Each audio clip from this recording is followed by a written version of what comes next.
Being a self-taught artist is way harder than I thought, but I think that this summer I found a way to make it work. The academy that I'm attending is on a summer break from July until mid-September, and with the objective to go back and restart in the academy more skilled than I left it, I spent my whole summer practicing art as a self-taught artist. In this video, I'm gonna tell you with as much honesty as I can how my summer as a self-taught artist went, and also how we can make our self-teaching practice efficient. But before that, I really appreciate your support to help me grow my channel, and you could do that by liking my videos, subscribing to my channel, and leaving a comment to let me know how you're finding my videos. You might remember from my previous videos that I had so many goals for this summer, and I literally had a list. I wanted to practice drawing daily, I wanted to study anatomy, I wanted to copy Bridgman's book, I wanted to watch workshops that I bought, I wanted to do master copies and master studies. I had a long list of things I wanted to do. So how did my summer go in terms of art practice? Well, art is hard, and this summer I found out that practicing art as a self-taught artist is way harder. So I want to be brutally honest with you. Of the list that I had, I don't think I managed to do half of the things that were there. But despite this, I cannot say I'm completely unsatisfied with what I did this summer and with my art practice. First of all, because I was still very productive, I would say. And secondly, because all the mistakes, but also the things that I did well this summer helped me organizing and efficientizing as the time passed by. So I want to share everything that I learned with you. In fact, in this video, I'm gonna firstly tell you how my summer went, and secondly tell you how I would organize my practice as a self-taught artist. And I'm telling you all this so you don't have to waste time and make these mistakes yourself, but you can already start to create an efficient art practice. I would say that my summer could be summed up in 3 points: travel and sketching, group practice, and solo practice. Let's start from travel and sketching. In fact, I was lucky enough to have a summer with a few trips, and my first trip was in Corsica, where I managed to sketch daily the people that were on the beach, and I would say that was the most challenging things, as you don't know when the people are gonna move, so I took advantage of those moments to practice quick sketching. Then I went to Sondrio with a friend to participate to a local art event where I managed to meet and bond with a lot of local artists, and at the same time to paint on plein air and sketch there. And finally, I went to London for a week to visit all the museums that I could, and I made a video about that too. And beyond just wandering around the museums, I stopped there sketching, and it was a magical experience. London is truly great for this kind of things, and I really enjoyed it, and it's something that I definitely want to do more. Group practice was definitely my favorite part of this summer. Me and my friends started organizing what we call drawing days. So once a week we met at a friend's house where we had space, and for half an hour to an hour each of us posed for the others, and that was a great chance both to meet up, have a chat and stay together, but also to draw from life. At some point we also had a naked model because one of our friends wants to become a model for academies here in Milan, so we were very lucky. Having these days planned was fundamental for my art practice. In fact, it gave me motivation, it was a great chance to feel less lonely and also to discuss art with my friends. In fact, I'm gonna read you what I wrote on Instagram about group practice and community, and it's a quote by the book How to Be an Artist by Jerry Saltz. Artists, in order to survive, need to form a group. Together, you'll form sincere relationships, full of affection and mutual understanding, which will help you not to be brought to your knees by insecurity, loneliness, useless delusion of grandeur, and arrogance. It's with these people that you'll stay up late. You'll learn from them, you'll offer them comfort, and together you'll fight side by side, and you'll care for each other. They are the people who will give you the strength to keep working despite the difficulties. This is how you'll change the world and your art. And finally, my solo practice. That has only been efficient from mid-August onwards, I must say.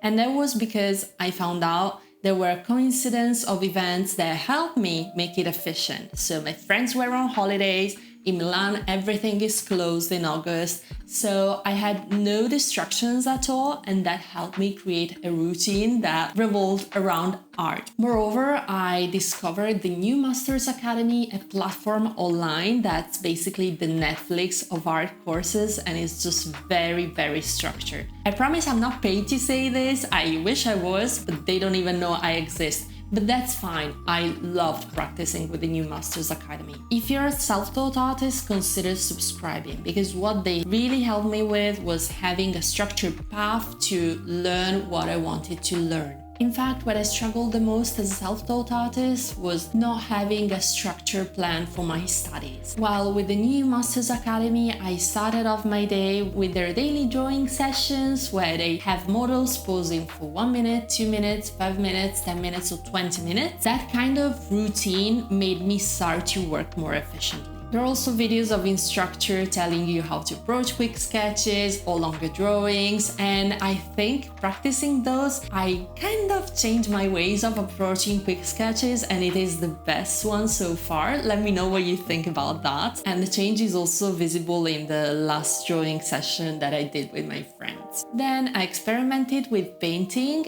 I would say without any particular criteria, but just to have fun. In fact, I first reinterpreted Lady with Ermine by Leonardo da Vinci by taking a picture of me and my cat and painting it as such. Also, I did a portrait study of the same reference, and then taking the chance of a rainy day, I asked my boyfriend to pose for me while he was working in the computer, so I also painted him. I cannot say I'm super happy with the results, but I'm happy with the practice that I dedicated to painting.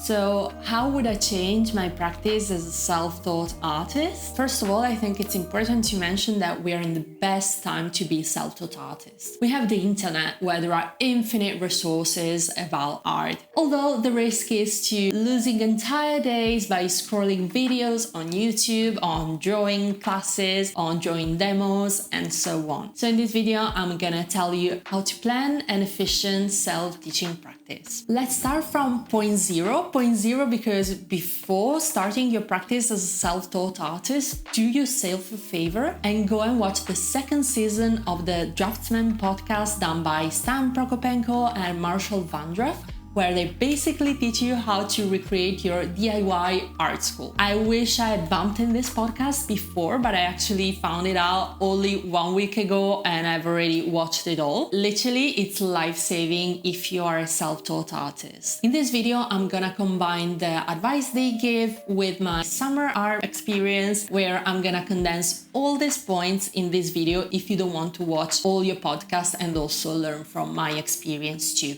So let's start from the first point, which in my opinion is the most important one: planning.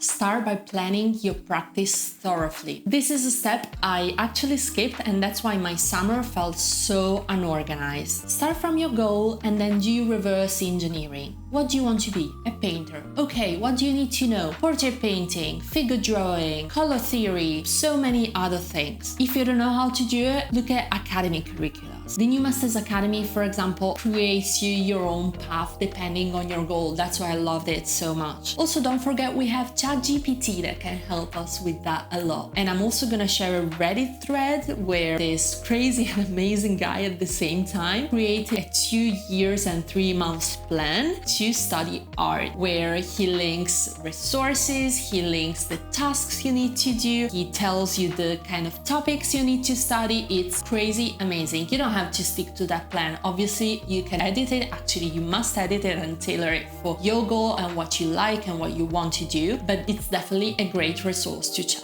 And regarding planning, plan realistic goals. One thing I messed up during my summer was that I had too many goals. And when I sat at my desk and I watched the list, I honestly didn't know where to start from, what to prioritize. I didn't have a plan, and most of all, I didn't have a realistic plan. So be realistic. It's better to start small and then increase your practice than start from too ambitious goals and then being discouraged from the very beginning. My final point regarding planning is to have fun and reward. In fact, your art practice is gonna be hard at times and you're gonna feel discouraged for sure. So don't forget to plan fun times. You have to plan it in your agenda, in your calendar. Leave some time to have fun, to experiment, to go to museums, to try new tools that are not in your curricula, that are not in your plan. Another thing that I noticed is that once the academy was over, I had so much time to do laundry in the middle of the day, to meet my friends and get coffee with them and have fun. And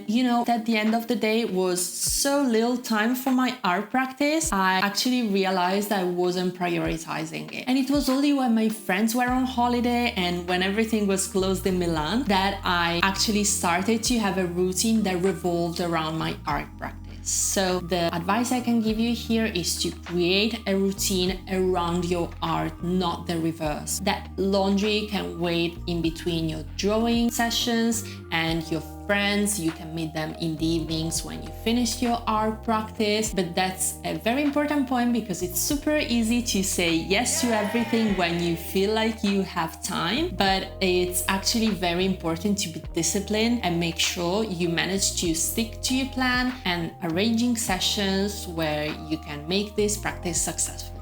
And talking about sticking to your plan, it's very important to find ways to keep yourself accountable. If you find ways to do that, your plan is going to be successful. Be creative in that. Talk with your friends about what you're going to do today or this week. Make deadlines for yourself. Post that on Instagram, on social media, so that people expect something from you and you will feel more pressure to deliver what you expect from yourself. Especially with online teaching and YouTube videos, it's very tempting to watch one video after another. This way, you risk spending entire days just watching videos instead of practicing. Believe me, it happened to me. And guess what? At the end of the day, you won't even remember what the first video talked about and you didn't absorb the concept. So my advice regarding this is first to plan the videos you're gonna watch that day, and also stop after each video and practice what the video is talking about. The concepts that have been delivered by the video need to be absorbed by your brain, and to do that you need to do the assignments. You need to practice what is in that video. Believe me, this advice is gonna save you from YouTube rotting. Cultivate a community of artists. Sometimes practicing art can feel very lonely, and having a community that encourages you might make you feel what you do less of a duty and more of a pleasure, which is exactly what you're doing it for. Local art events, for example, are great for meeting other artists that can be near you. With them, plan some drawing sessions or trips to museums or just drinks together to talk about art. You will face a lot of struggles during your self-taught practice, and they will too, so it will become your support group and they will help you to stay motivated.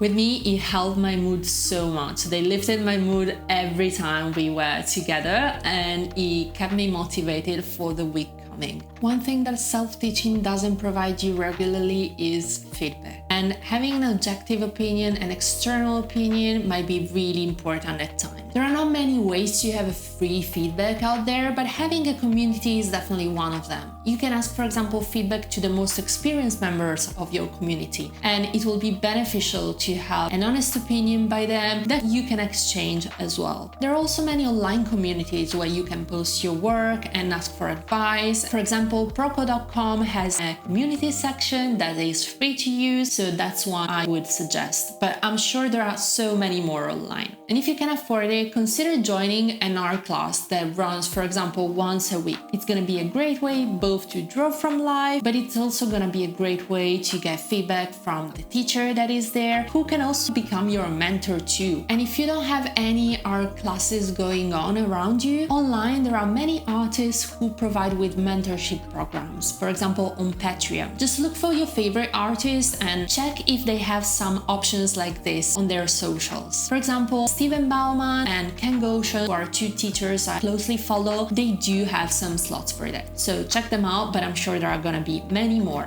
Last but not least, remember to have fun and don't forget that you're following your dream. Art is hard and sometimes self-teaching can be very demotivating, especially because quick progress is not always around the corner. But don't forget that by studying art, you're following your dream, you're following your objective. One way to make things fun could be always working on a project and applying in that project the concepts that you're studying in that moment. For example, I have been gifted a sketchbook that has actually the title Portrait of a Lady, and the idea that I had was to fill that sketchbook just with portraits of women. So now every time that I study a new concept, for example values, for example different planes of the head, I apply it in the drawings that I'm doing in that sketchbook, and I'm actually having very much fun in that. This way your practice will become way more fun, interesting and practical rather than just being for the sake of itself. So, to sum everything up, what I understood this summer is that even though sometimes being a self-taught artist can really feel overwhelming, by having the right structure, the right plan, it becomes not just possible but also very exciting. Obviously, all the points I talked about would deserve a video for themselves, but I decided to condense them all here to save you some time so you can dedicate all the rest of your time to your practice. But obviously, let me know in the comments if you have any doubts, questions, or if you want me to get more in deep on some of these points. I wish you a very good practice, and I'll see you in the next video.